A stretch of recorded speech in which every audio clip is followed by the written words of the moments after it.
This Business Newsmakers is brought to you by Hudson Valley Federal Credit Union. There's a reason people live here. There's a reason people bank here.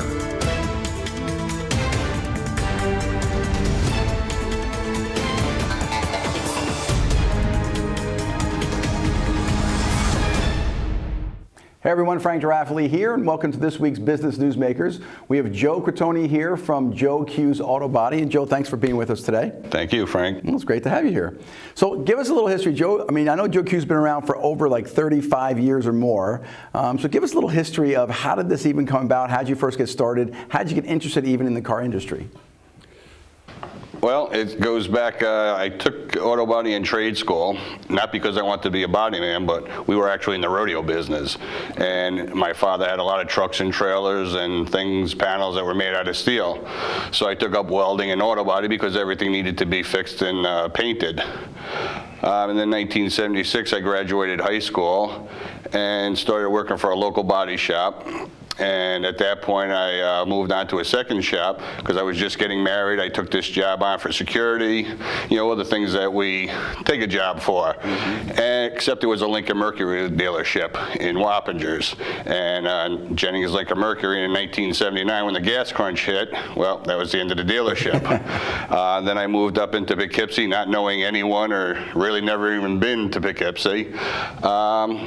I was offered this shop, started working there, and here it is 36 years, I'm still there. You know, wow. Back then I figured, I'll do this for a little while till I figure out what I want to do. That's pretty amazing. So let's go back for a second. In the rodeo business, tell me a little bit about that. When you say you're in the rodeo business, what does that mean? Well, exactly that. My father was a horse trader, literally. Bought and sold horses, owned a rodeo company, so we would travel up and down the East Coast in the summertime putting on rodeos. I rode bulls originally and did up into my mid-20s.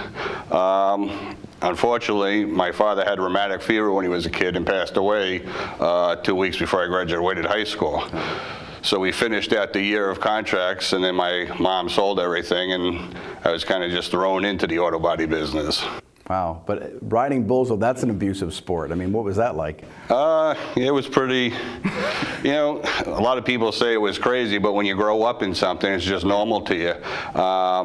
Let's say I broke my shoulder, broke 3 ribs, punctured a lung, thousands of cuts and bruises and, you know, stitches, but I wouldn't give it up for anything. No, I have to ask because it's one of those sports that I just think is just so crazy, and I think it's fantastic that you did it. But let's talk, so you start your auto body shop back then, getting into, at what point did you say like, hey, this is something, did it just kind of grow on you over time, or did something hit you just like, I really love this, I definitely want to continue with this?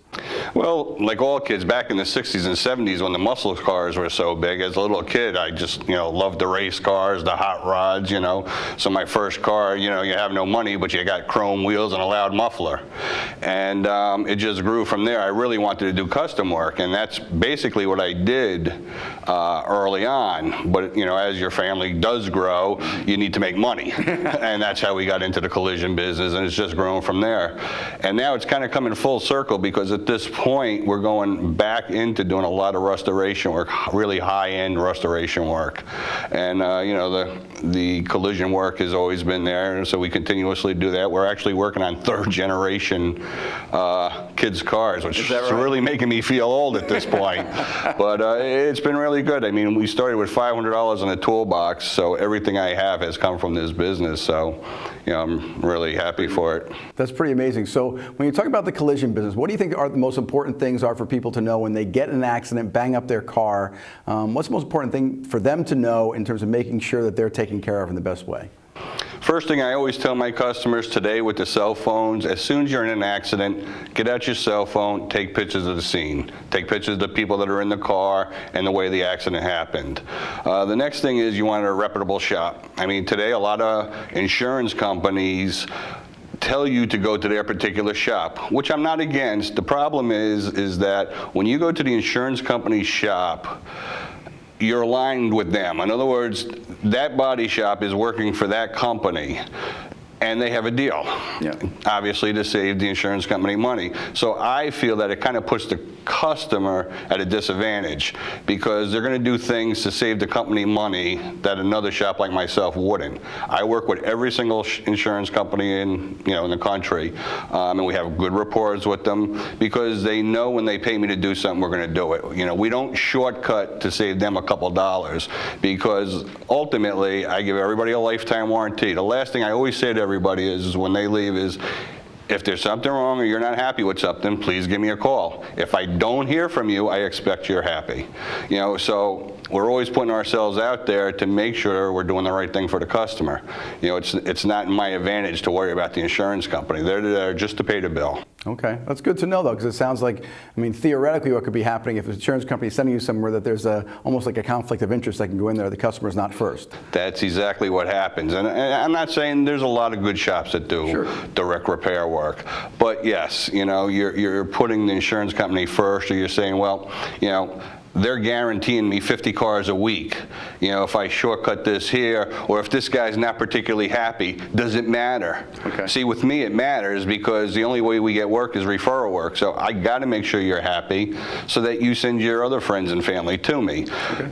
If I'm working for an insurance company and they're guaranteeing me 50 cars a week, you know what? Well, Frank's not too happy. Well, don't worry about it. Just push them through the door and get them out, because there's 49 people waiting to get in. and unfortunately, that's true. Sure, that makes sense. So, obviously the collisions has to be the bread and butter of the business, but you're saying you guys have a specialty in and you love doing the restoration business. Can you tell us maybe one of your favorite projects in the last couple of years that you really enjoyed in terms of a car restoration or a truck restoration? Well, we've done a couple. We've just finished a 1970 GTX. Nice. Good customer, bought it off eBay and got it back to New York, and it wasn't quite what it was supposed to be. And we did a complete frame-off restoration on it. He pulled the motor and tranny. He's a mechanic, or has mechanical abilities where he's doing his own. He just gave us the body, and we spent about 3 months. We put it on our rotisserie. We sandblasted it inside out. We rebuilt the frame rails, and we just literally painted the car inside and out. There's not one piece of this vehicle that we haven't touched. And then we gave it back to him, basically a rolling chassis. Okay. We used to do motors, you'd give us your car and we'd do everything from nuts, from making it run, to suspension, to the paint job. But our specialty is really the restoration part of the body and the painting, whether it be a straight paint job or a custom paint job.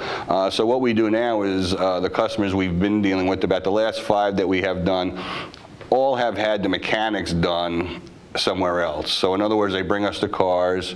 We're just finishing a Smoking the Bandit Trans Am. Nice. And the guy had a local motor build this 800 horsepower motor, and we totally redid the car inside and out. It's all custom. The bird is done with gold leaf. The car looks beautiful, and he just took it, and now the mechanic has the motor all in it, and they're getting it running, and hopefully within the next month or so it'll be up and running. Well, I definitely want to see photos of that when it's done. One of my favorite movies, of course, like a lot of kids my age going back that time. So how can the best way for people to contact you if they want to find out more about you or bring their car to you? Sure, they can look at our website, joeqsautobody.com. We're also on Facebook, and we've been in the same location for 36 years. We're right in the middle of Poughkeepsie, but you probably drove by us 100 times and never seen us. Okay. Our building is actually behind the Mavis Tire on Route 44 next to Kmart's. You'll see our sign out there, but if you're not looking for us, you won't find us. Fantastic. So that's why we rely so much on referral work. Absolutely. Well, I really appreciate your coming in today and sharing your story with us. It's important for us to know about different local businesses that have been around, especially when you talk about something that's been around for over 30 years. So thank you so much for being here today. Thank you very much for having me. Thank you. Everybody, we're here today with Joe Q from Joe Q's Auto Body. This is Frank DeRaffele on today's Business Newsmakers. Tune in next week for another local business professional.